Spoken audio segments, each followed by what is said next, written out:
Seneca County, northwestern Oneida County, northeastern Schuyler County, northeastern Yates County, Cayuga County, Onondaga County, northwestern Tompkins County, until 1:30 p.m.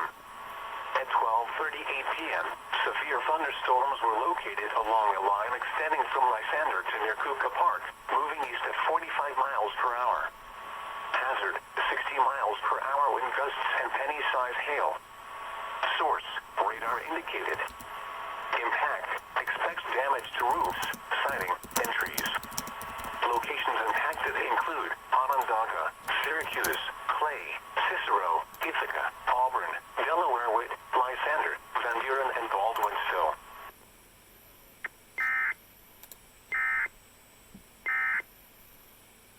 Wow, this is gonna get interesting.